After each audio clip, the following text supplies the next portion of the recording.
So, it's been almost 2 years now. That's right, November 8th, 2018. I remember I'd been asked a few times in stream if I had any plans to play Epic7. At the time, I was trying out multiple games, and I was actively playing Fate Grand Order and Azure Lane, as a lot of you know. I had a running video game series called First Impression Fridays, and I thought, hey, you know what? Epic7 might be a good fit for a video. So I looked into it, and immediately I was blown away by the quality of the graphics. For anyone that plays mobile games, they're going to agree that a lot of times the graphics, they leave something to be desired. So I remember telling my stream that I thought the Skill 3 ultimate moves looked like a cutscene that you see from a fighting game, and I was just immediately interested. I told myself that I would be casual and that my channel priority was Azure Lane and Fate Grand Order, as that at the time was what I had built my channel up on. Man, how wrong that I would be, as we all know since you are here right now. The more I played, the more that I wanted to play, and the more that I played, the more I realized that there was a depth to the game that I didn't feel from, well, the other gacha games that I played at the time.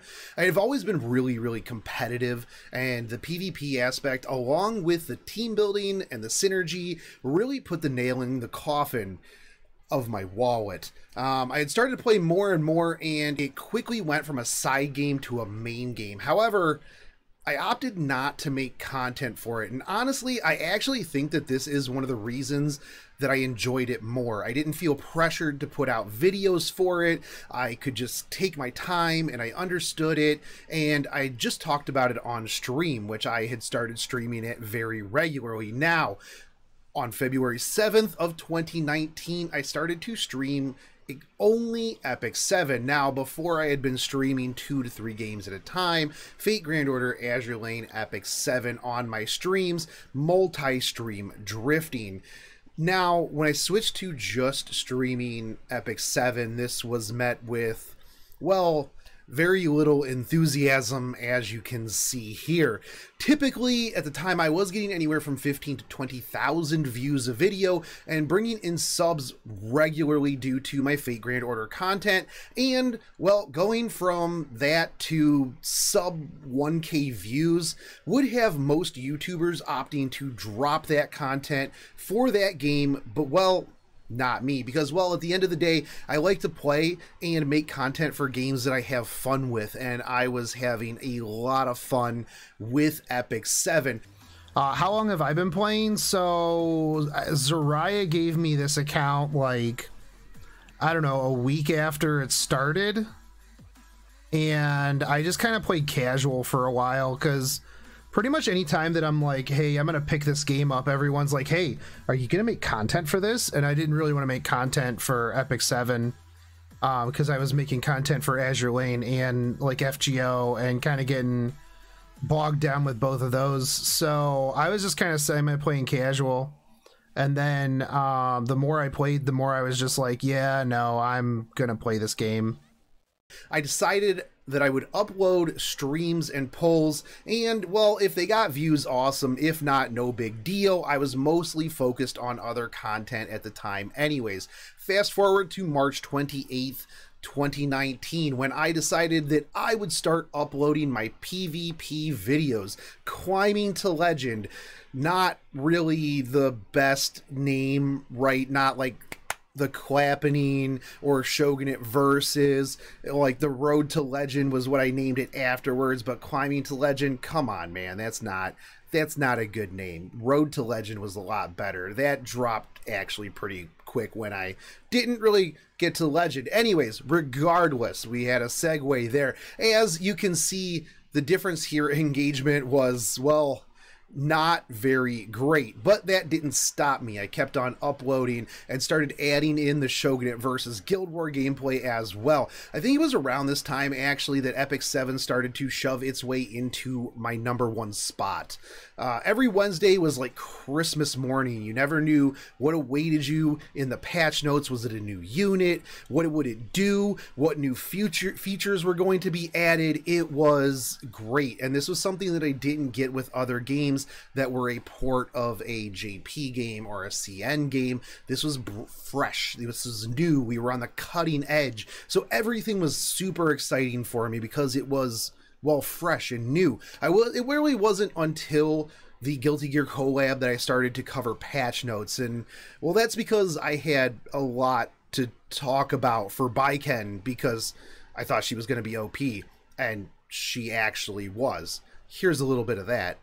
So first off, let's talk about the Molegora challenge. This one's going to be very typical. You do have to have cleared 6-1 in order to go into this. However, this is going to be just your typical one-shot, boom, get yourself a Mola. These are always very, very highly sought after for me, just because you get that little bit of root butt right there. Now, this is just one of many molas that we are going to be seeing throughout this event. So moving on to the servants, and I did get a little bit bamboozled. I did not think that Soul Bad Guy would be the free servant. However, do kind of dislike that while I'm rolling for her, I can't be spooked by any other 5 stars, but I'll take what I can get. So not only do I absolutely love her character aesthetic, but I looked at these skills a little bit earlier this morning and I've been throwing around some things in my head. I really, really like this in PvP. So I think that she's gonna be a bit of a sleeper hit. I've seen some videos from the demo of her doing upwards of like 32 to 36,000 damage to Banshee off of just her S3. So it will be interesting to see, but we didn't know really what the gear was on that. So it'll be interesting to see how people use her. I've already seen people in the Reddit and the Discords being like, bah, she's garbage, she's limited, and she's terrible.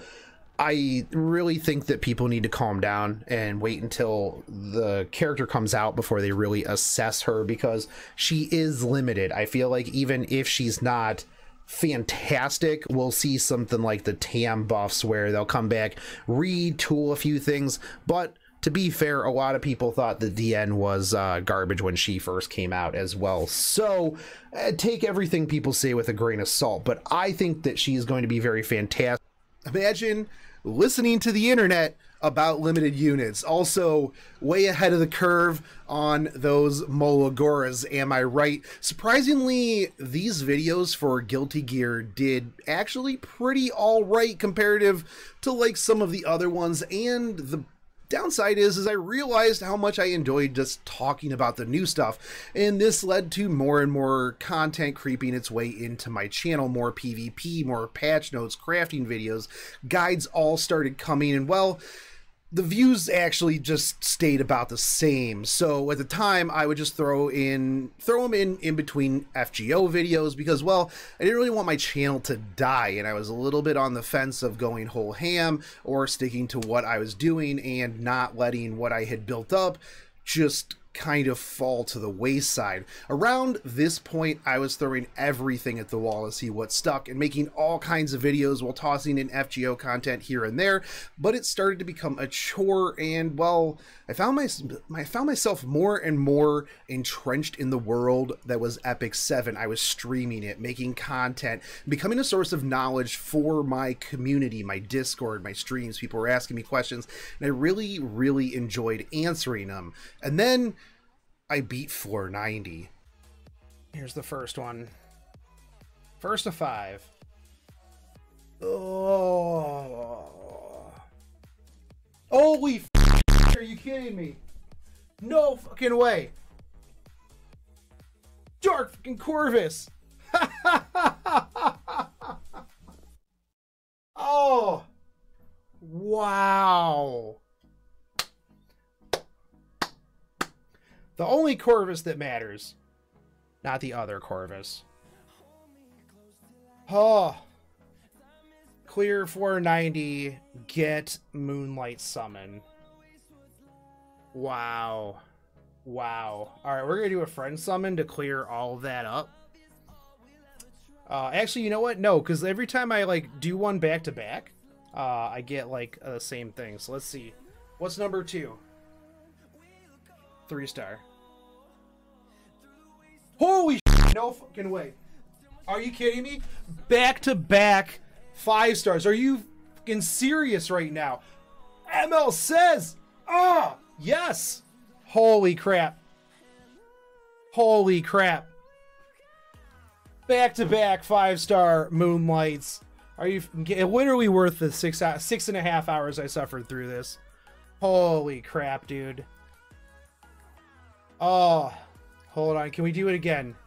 Can we do it again? I'll click on friendship, go back to Moonlight. Dude, if I do another third one. Oh. Dude! Holy... Are you fucking kidding me? Are you kidding me right now? What? What? Holy shit. What is even going on right now?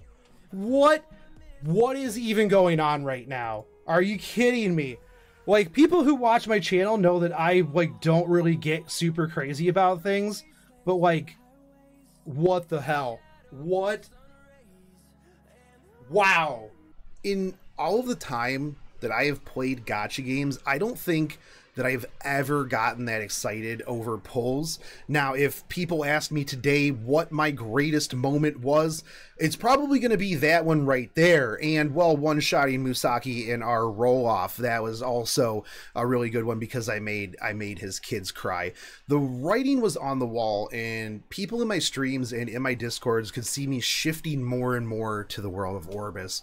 I would go a week or 2 weeks between FGO content, but upload Epic7 videos almost every single day, and actually multiple times a day sometimes. Like, fave, and subscribe for anywhere from 1 to 7 videos about Epic7 a day, most of the time, actually.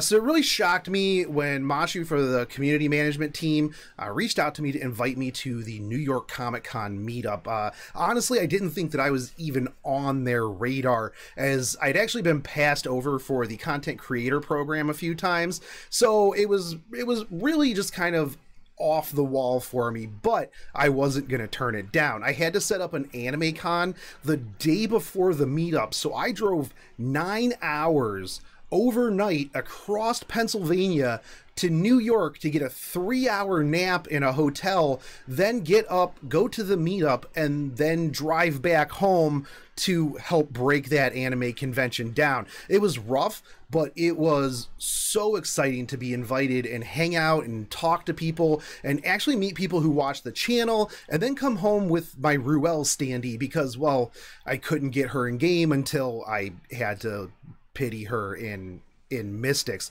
On October 10th, this is actually when I committed channel suicide.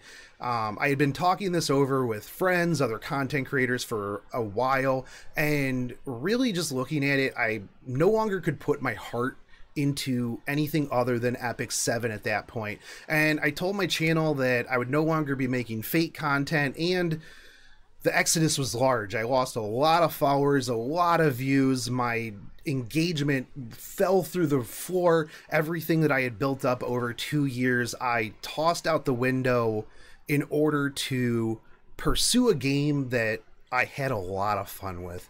I've been through the ups and the downs with this game, the KR drama, the review bomb drama, the original MOLA requirements for 3 stars, the MLR ball era, which was super cancerous back in the day, and then, well, there was the Fire Corvus era, which we don't talk about. I remember when everybody would say you had to have ML5s to win anything. And I'm like, bold of you to assume that Fire Corvus, in his heyday, couldn't just 1v4 your entire whale team. One of the biggest things that I like about this game is the fact that if you were to pick this up right now. It's a completely different game than it was in the beginning. Heck, it's even a completely different game than it was a year ago. It's always changing, always updating. We get regular quality of life changes, and while I do have my gripes and concerns about certain aspects of the game, it's really in a good spot. I mean, if you look at other games, this game is heads and shoulders above the competition. I could come up with the other gripes. That's a whole completely different video, but it does kind of show that regardless of what some portions of the community think, the creators of the game are trying their best to just bring new stuff, and I think that that's really huge. They listen, implement. Maybe it's not what everybody wants, but a lot of times it's really good, and they're working with us. The other thing that I really like is this game has its own story. I'm not going off of an already established story that just follows the anime that I watched. I'm not going off of something that already has a prolific IP. This is a new, fresh story that they are working on, and the impact that it has had on the NA market as a game with no huge IP backing it is just astronomical from just a business standpoint. Maybe it's the graphics, maybe it's the competitive aspects of RTA, which I did 1,600 games of last season. Maybe it's really the friends that we made along the way, but something just keeps pulling me back into Epic7 regardless of what games I try to pick up on the side. And at the end of the day, games should be about having fun, because, well, if you're not having fun, what's the point, right? I've been having fun for almost 2 years, and, well, I look forward to many more. So happy early anniversary, Epic7. It's been a great 2 years, and thanks for everything. I'll catch you guys on the next one. Take it easy, homies. Peace.